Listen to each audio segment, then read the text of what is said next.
हमारे साथ मौजूद हैं Islamabad high court bar association के सदर रियासत आज़ाद साहब। रियासत साहब, बहुत बहुत शुक्रिया। पहले तो फरमाई दीजिएगा, बाहर से किसी जज को चीफ जस्टिस ना बनने पे आपको क्या एतराज़ है? देखें, बाहर के चीफ जस्टिस बनाने पे हमें एतराज़ है। हमारा एतराज़ ये है कि इस्लामाबाद हाई कोर्ट एक वाहिद इस्लामाबाद हाई कोर्ट है कि जिसके अंदर पूरे सूबे जितने हैं वहाँ से नुमाइंदगी ऑलरेडी है। और यहाँ पे चीफ जस्टिस चूँकि जो 26वीं तरमीम है, जिसने सुप्रीम कोर्ट ऑफ पाकिस्तान का गला दबोच के उसके अख्तियारात और सुप्रीम कोर्ट को डिफंग कर दिया है, उसके अंदर लिखा हुआ है कि जो मोस्ट सीनियर 3 जजेस होंगे उनमें से चीफ जस्टिस लगाया जाएगा। तो क्या यहाँ पे जो मोस्ट सीनियर 3 जजेस हैं वो इस काबिल नहीं है कि उनको चीफ जस्टिस इस्लामाबाद तैनात किया जाए? इसलिए कि उन्होंने खत लिखा, इसलिए मैं समझता हूँ कि उनका गुनाह ये है कि वो आज़ाद मंच है, इसलिए कि वो आइन और कानून के मुताबिक फैसले करते हैं, इसलिए कि वो किसी की बात नहीं मानते, इसलिए उनमें से आपने चीफ जस्टिस नहीं लगाना।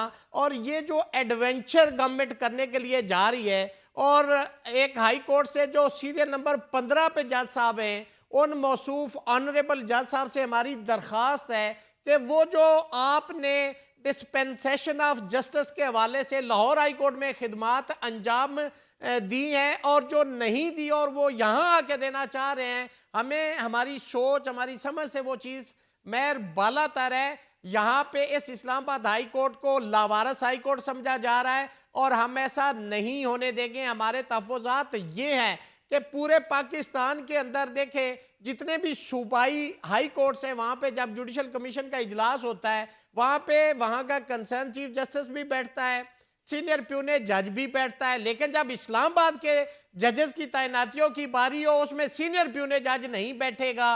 तो ये आप कौन सा निज़ाम, कौन सा आइन और कौन सी सुप्रीमेसी ऑफ कॉन्स्टिट्यूशन की आप बात कर रहे हैं कि एक जगह पे और कानून है, दूसरी जगह पे और कानून है। हम तो आर्टिकल 25 को देखते रहे कि जो आर्टिकल 25 से आइन के अंदर दिया गया है कि equal treatment of law should be given to every citizen of Pakistan, nobody is above the law. वो वहां कहाँ गया? इसलिए हमने ये मंडे या ट्यूसडे को हमने एक जनरल बॉडी मुश्तरका हाई कोर्ट और डिस्ट्रिक्ट बार का इजलास रखा है, जिसके अंदर हम अगर ऐसा होता है तो एहतजाज भी करेंगे, रैलियां भी निकालेंगे, ऑल पाकिस्तान लॉयर कन्वेंशन भी बुलाएंगे। और मंडे या ट्यूसडे को, अभी डेट डिसाइड नहीं हुई, चूंकि यकम को लाहौर में एक ऑल पाकिस्तान लॉयर कन्वेंशन है, उसकी वजह से हम फिर डिसाइड करेंगे कि हमने प्रोटेस्ट कैसे करना है, कहां तक करना है और क्या तो करना रियासत है। साहब, एक बेचैनी है सिस्टम में कि नया इस्लामाबाद हाई कोर्ट का चीफ जस्टिस कौन होगा। माजी में भी 6 जजेस ने जब खत लिखा तो उनके चीफ जस्टिस ने साथ नहीं दिया। उनका ये भी गिला शिकवा रहा कि हमारे तो अपने चीफ जस्टिस ने हमें तहफ़्फ़ुज़ फराहम नहीं किया। बाद में काजी फायज़ ईसा साहब ने भी, सुप्रीम कोर्ट के चीफ जस्टिस ने भी ज़्यादा तवज्जो नहीं दी। लेकिन अब आमिर फारूक साहब एलिवेट होंगे सुप्रीम कोर्ट में। क्या जस्टिस मोहसिन कियानी और जस्टिस एजाज जो हैं वो आज चीफ जस्टिस याया अफरीदी से इसी हवाले से उनकी मुलाकात हुई है? देखिए, मैंने जो सुना है वो इसी हवाले से ही लगता है। अभी मैंने, चूंकि मेरे पास डायरेक्ट इन्फॉर्मेशन तो नहीं है, लेकिन मैं एक चीज मैं बता दूं, अगर ऐसा होता है कि बाहर से चीफ जस्टिस यहां पे लगाया जाता है, तो बात यह कि इस्लामाबाद हाई कोर्ट के अंदर जजेस साहबान के अंदर बहुत सख्त तशवीश है। इस्लामाबाद हाई कोर्ट अंदर से भी नहीं चलेगी और बाहर से, चूंकि हम उस हाई कोर्ट का पार्ट एंड पार्सल हैं, बीइंग बार एसोसिएशन, हम स्टेक होल्डर्स हैं, हम भी अपना एहतजाज और बाहर से आने वाले किसी भी ऑनरेबल जज साहब को एक्सेप्ट नहीं करेंगे।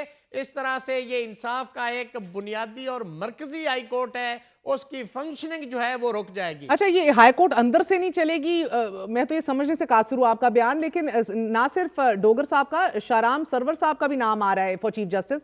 आपने कहा कि 15th नंबर पे हैं सरफराज डोगर साहब, मगर सर 2 बातें। एक तो एक्सेप्ट जस्टिस गुल हसन औरंगजेब साहब, बाकी दीगर सारे 6 जजेस में से जो जजेस हैं those are all senior most. लेकिन डोगर साहब की अगर आप डेट ऑफ अपॉइंटमेंट देखें रियासत साहब, वो 15 जून 2015 है, जबकि आपके अभी जो इस्लामाबाद हाई कोर्ट के सीनियर मोस्ट हैं जस्टिस कियानी, उनकी डेट ऑफ अपॉइंटमेंट दिसंबर 2015 है। Although I understand seniority is not a principle which is followed right now, मगर ये जूनियर वाला तासुर तो नहीं है सर। मुझे बताएं, मेरा एक सवाल है कि कोई एक मिसाल दें कि लाहौर हाई कोर्ट के अंदर किसी और सूबे से चीफ जस्टिस लगाया गया हो। इस्लामाबाद हाई कोर्ट आपको एक नजर आती है, एक लावारस हाई कोर्ट आप समझते हैं। देखें, वहां की जो लोएस्ट कम्युनिटी है और पूरे पाकिस्तान को और इस्लामाबाद की, हम एक पेज पे हैं। हम तो कभी भी नहीं चाहते कि किसी भी सूबे का हक जो है वो छीन के किसी दीगर सूबे को दिया जाए। ये जजेस साहबान जो बैठे इस्लामाबाद हाई कोर्ट में, इनमें कमी क्या है? इसलिए कि वो खड़े हैं, वो आजाद मंच है, इसलिए कि वो आइन और कानून की पासदारी करना चाहते हैं। वो बिल्कुल किसी गलत बात को उसके आगे यस नहीं कहते, इसलिए उनमें से आपने चीफ जस्टिस नहीं लगाना। अगर आप जिस 26वीं तरमीम को हम रिजेक्ट कर चुके, अगर for the sake of argument उसको मान भी लिया जाए, आप उसको भी नहीं मान रहे हुकूमत, तो आप करना क्या चाह रहे हैं? इस मुल्क का निजाम को नहीं चलने देना चाह रहे आपने इस मुल्क के साथ पहले इतना बड़ा खिलवाड़ कर दिया है। 26वीं तरमीम से आपने सुप्रीम कोर्ट एक अदलिया को, एक जो ट्राइकोटमी ऑफ पावर में 3 ऑर्गन्स थे, अब इस वक्त आपका मुल्क सिर्फ 2 ऑर्गन्स पे चल रहा है। तीसरा ऑर्गन जो है वो आपने 26वीं तरमीम में आपने दफन कर दिया। सर, ये बात इमरान खान साहब के अपने बड़े रिजर्वेशंस रहे इस्लामाबाद हाई कोर्ट के चीफ जस्टिस के हवाले से, बार बार उन्होंने ये बात कही। फिर उनका ये भी खदशा रहा कि ये जब एलिवेट होंगे सुप्रीम कोर्ट में तो एक अपना सिस्टम, अपना एक नया जज इस्लामाबाद हाई कोर्ट का चीफ जस्टिस बना देगा। तो ये खदशात तो अपनी जगह अगर दुरुस्त होते दिखाई भी दे रहे हैं, मगर आपकी बैकिंग के ऊपर भी सवाल उठ रहे हैं। आपने कहा कि अपॉइंटमेंट्स के हवाले से सब एक पेज पे हैं, सर, मगर ये आपकी राय है क्या? Because I was talking to a few people, आपकी पूरी एसोसिएशन एग्जीक्यूटिव बॉडी जो है, vice president, general secretary, bar, वो आपके साथ एक पेज पे नहीं है। आपकी सोलो फ्लाइट के ऊपर सवाल उठाया जा रहा है। इंटरनली एग्जीक्यूटिव बॉडी की मीटिंग क्या आपने बुलाई थी? आपका टेन्योर भी 1.5 हफ्ते बाद खत्म हो रहा है, रियासत साहब। देखिए मेयर, हमारा एग्जीक्यूटिव बॉडी में ये सारी चीजें, हमने एग्जीक्यूटिव का इजलास बुलवाया था, एक शख्स ने भी डिसेंटिंग नोट इसमें नहीं दिया। हमारा यूनानिमसली डिसीजन है कि कोई जज बाहर से नहीं लगाया जाएगा, कोई चीफ जस्टिस बाहर से नहीं लगाया जाएगा। हमारी प्रेस रिलीज वो सेक्रेटरी साहब के अपने साइनों से जारी करता है। रिकॉर्ड पे आप कहेंगे तो मैं आपको वो सेंड भी कर, मीडिया पे चला भी देना। सर, 33 जजेस सुप्रीम कोर्ट की असामियां बढ़ा दी गई हैं 33 तक। आई मीन वो भी हम समझने से कासिर हैं, लेकिन अभी दीगर जो सारी एलिवेशंस हो रही हैं, 8 नए जजेस सुप्रीम कोर्ट में मजीद अभी अपॉइंट होने हैं। इनको कंट्रोवर्शियल मुतनाज़ क्यों तस्वर किया जा रहा है? जस्टिस मंसूर अली शाह साहब ने भी कहा कि हमारा तो एक वोट एक ही डलता है जिसको हम रेकमेंड करते हैं, बाकी की रिकमेंडेशंस पे 11-11 वोट डल जाते हैं। Why is this being looked at as very controversial? मसला क्या है?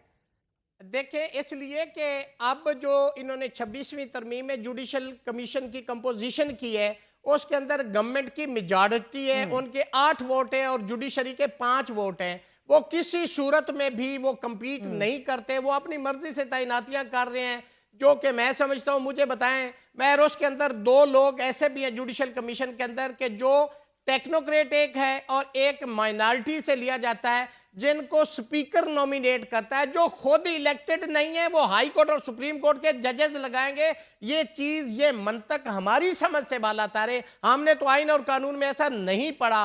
पहले जो जुडिशल सिस्टम था वो एक बेहतरीन एक निज़ाम था अपॉइंटमेंट ऑफ जजेस के हवाले से। अब तो देखें, जो आर्टिकल 175 सब आर्टिकल 3 था, उसके अंदर लिखा गया था कि जी अदलिया को इंतजामिया से अलग कर दिया जाएगा progressively with in the 14 years. लेकिन जहां 26वीं तरमीम में आपने अदलिया को इंतजामिया से अलग करने की बजाय अदलिया को उठा के आपने हुकूमत की गोद में बिठा दिया है। सर, अब जो आप लोग पीर या मंगल को लाहौर में ऑल पाकिस्तान लॉयर्स का कन्वेंशन बुला रहे हैं, क्या ये रैलीज और एहतजाज के भरपूर इम्कानात हैं? और क्या ये सिर्फ इस्लामाबाद हाई कोर्ट की अपॉइंटमेंट्स तक ही महदूद रहेगा सिलसिला, 26वीं आईनी तरमीम के खिलाफ भी जाएगा? 26वीं तरमीम के खिलाफ भी होगा और ये जो इशू अब इस वक्त राइज हुआ है इस हवाले से भी होगा। और इंशाल्लाह आप देखेंगी मेयर, आपको इंशाल्लाह एहतजाज, आप प्रैक्टिकली सड़कों पे लोग नजर आएंगे। बहुत बहुत शुक्रिया। हमारे साथ रियासत आज़ाद मौजूद थे, सदर हैं इस्लामाबाद बार एसोसिएशन के, कह रहे थे कि सख्त तरीन रद्द अमल दिया जाएगा, एहतजाज किया जाएगा। नाज़रीन, आपको बताते चले गो कि आर्टिकल 200 के तहत सदर मुमलिकत को यह इख्तियार हासिल है कि वो किसी एक अदालत के जज को दूसरी अदालत में मुंतकिल कर सकें, लेकिन इस हवाले से कुछ शराइत ज़रूर मौजूद हैं जिसके अंदर chief justice of that high court also be has to be on the same page. बहरहाल ये तमाम तर इंतजाम कर लिए गए हैं, हमें ये इतलात मौसूल हुई हैं कि इस हवाले से तमाम तर जो काम थे और जो इंतजामात थे वो मुकम्मल कर लिए गए हैं। इमरान खान साहब का भी यही खदशा था कि आमिर फारूक साहब को सुप्रीम कोर्ट एलिवेट करने के बाद अपना जज लाया जाएगा। इस हवाले से बार्स कमर कस चुकी हैं, मुतहर्रिक दिखाई दे रही हैं, एग्जीक्यूटिव को भी मुतनब्बे कर रही हैं।